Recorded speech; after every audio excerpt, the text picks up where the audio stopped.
3 hours. That's all it took for Taiwan's southeastern coast to turn into an aviation nightmare and flood zone that caught meteorologists completely off guard. Typhoon Podul, August 13th, 2025. While most typhoons hit Taiwan from predictable northeastern angles, Podul approached from the southeast, threading directly through gaps in Taiwan's mountain defenses like a guided missile aimed at the island's most vulnerable regions. Taitung County, 1:00 p.m., Category 2 intensity, maximum winds of 150 kilometers per hour. But the real story wasn't the wind speed.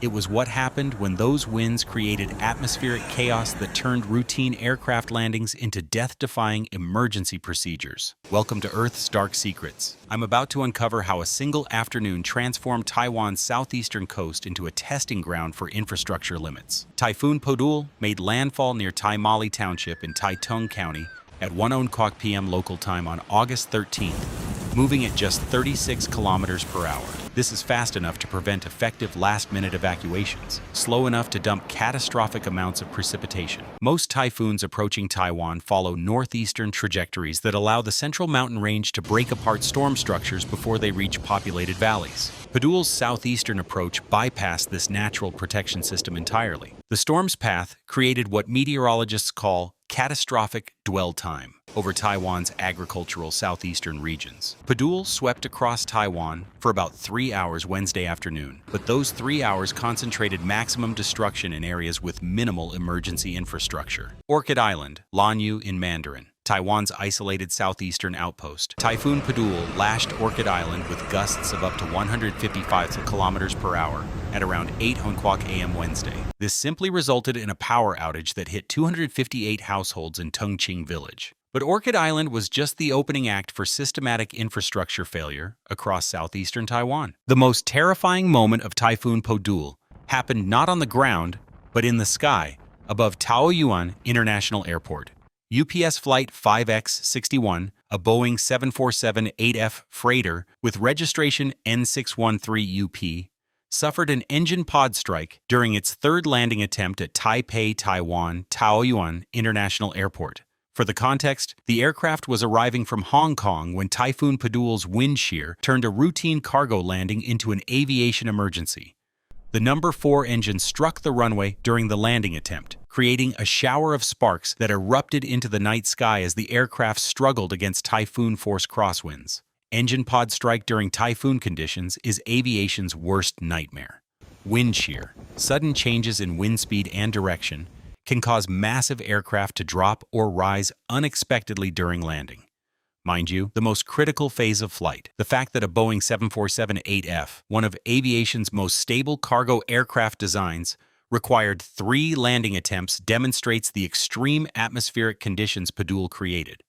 15 flights between Hong Kong and Taiwan were canceled, in addition to one operated by HK Express to Ishigaki in the Ryukyu Islands, and another by Greater Bay Airlines to Quanzhou in Fujian. But flight cancellations tell only part of the aviation story. Aircraft would have encountered potentially fatal conditions if pilots had attempted normal operations during Podul's atmospheric chaos. Taiwan authorities reported 1 person missing, 112 injured, and 8,024 evacuated in the wake of Typhoon Podul as of 10:01 p.m. on August 13th. According to the Central Emergency Operations Center, these numbers are specific failure points in Taiwan's typhoon preparedness system that most disaster reporting completely misses. A moment when someone made a calculated decision about storm safety proved inadequate for Podul's unprecedented conditions. 112 injured people. This is the largest number of casualties recorded in Taitung and Kaohsiung counties, with 13 people injured in each location. The injuries concentrated in areas where Podul's southeastern approach angle exceeded design parameters for existing storm shelters and evacuation procedures. In entire communities, 8,024 residents have been displaced because staying home became more dangerous than abandoning everything within hours of the storm's approach. Don't get them wrong, these weren't planned evacuations coordinated days in advance, but emergency relocations decided as water levels and wind speeds exceeded prediction models in real time. A single missing person, an angler, is proof of how quickly a familiar environment can become lethal during a typhoon. Taiwan's coastal fishing communities know their waters intimately, but typhoon storm surge creates new underwater geography. that makes navigation impossible, even for experienced locals. More than 13,000 households lost power nationwide as Podul's winds exceeded design specifications for Taiwan's electrical grid, even though the typhoon wasn't exceptionally powerful by historical standards. Power outages during tropical typhoons create life-threatening cascading failures within hours. Air conditioning systems fail during extreme humidity. Refrigeration stops working for medical supplies, and communication systems go offline precisely when emergency coordination becomes most critical. The power failures weren't distributed evenly across Taiwan.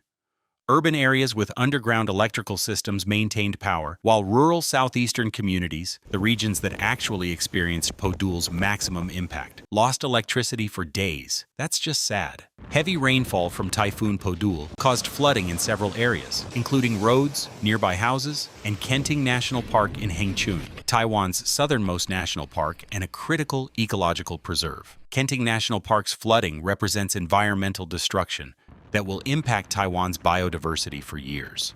The park protects unique tropical ecosystems found nowhere else in Taiwan, and saltwater intrusion from storm surge creates long-term habitat damage that extends far beyond immediate flood cleanup. Hengchun Peninsula, home to Kenting National Park, became an immediate disaster zone, as Podul's precipitation overwhelmed drainage systems designed for normal tropical weather patterns. The flooding exposes a systematic failure of infrastructure networks when extreme weather exceeds design parameters.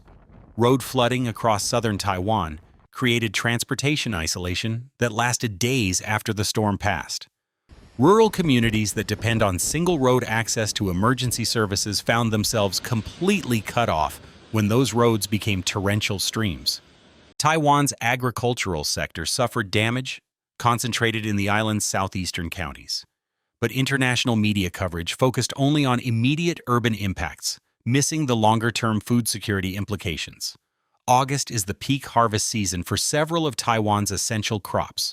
Podul's timing created maximum agricultural destruction, as farmers lost not only standing crops ready for harvest, but also the field infrastructure necessary for next season's planting cycles. Taitung County's agricultural zones, which produce significant portions of Taiwan's rice and tropical fruits, experienced what specialists call field infrastructure destruction. Storm surge and extreme precipitation destroyed irrigation systems, storage facilities, and processing equipment that take months to rebuild. Of course, the agricultural impact extends beyond immediate economic losses. Taiwan also imports large portions of its food supply, and domestic agricultural disruption creates food security vulnerabilities that compound during global supply chain disruptions. 11 days after Podul's landfall, southeastern Taiwan continues dealing with infrastructure problems that weren't immediately apparent during emergency response operations. Flood damage assessment reveals road surface failures that are occurring weeks after the initial storm impact. Pavement and bridge structures damaged by extreme water flow are failing under normal traffic loads, creating ongoing transportation disruptions. Electrical grid restoration exposed design vulnerabilities that emergency planners hadn't anticipated. Areas that regained power immediately after Podul passed are now experiencing intermittent outages as components damaged during the storm fail under normal operational stress. Agricultural recovery efforts face complications from irrigation system damage that will affect crop production for multiple growing seasons. Replacing agricultural infrastructure destroyed in 3 hours requires months of reconstruction work during optimal planting periods. Typhoon Podul demonstrates how climate change is transforming storm impacts on densely populated island nations in ways that exceed historical preparedness models. Taiwan experiences an average of 3 to 4 typhoons annually, but recent storms like Podul exhibit trajectory and intensity patterns that make traditional emergency planning inadequate. The island's mountainous geography, which historically provided natural storm protection, now creates more unpredictable atmospheric conditions. Podul's southeastern approach angle represents a new category of typhoon threat that Taiwan's emergency systems weren't designed to handle. As typhoon paths become less predictable, infrastructure designed for historical storm patterns becomes systematically inadequate. What happened in Taiwan on August 13th is a global phenomenon, where extreme weather events are overwhelming infrastructure designed for historical climate conditions rather than current climate realities. The 112 injuries, single missing person, and 8,024 evacuated residents are the human cost of living in regions where traditional disaster preparedness has become obsolete within a single generation. As typhoon seasons become more unpredictable and storm intensities exceed infrastructure design parameters, Taiwan's experience with Podul provides crucial insights into how coastal populations worldwide must adapt survival strategies for an increasingly chaotic climate system. The scariest aspect of Podul was that this wasn't even classified as an exceptionally powerful typhoon by historical standards, yet it created systematic infrastructure failures across southeastern Taiwan. Thanks for watching Earth's Dark Secrets, where we expose the hidden realities behind our planet's most devastating disasters. If this investigation revealed something the mainstream media won't tell you, please like, comment, and subscribe. Your support helps us uncover the stories that authorities don't want told. Hit the bell so you never miss our in-depth analysis of the disasters that reveal our planet's dark truths.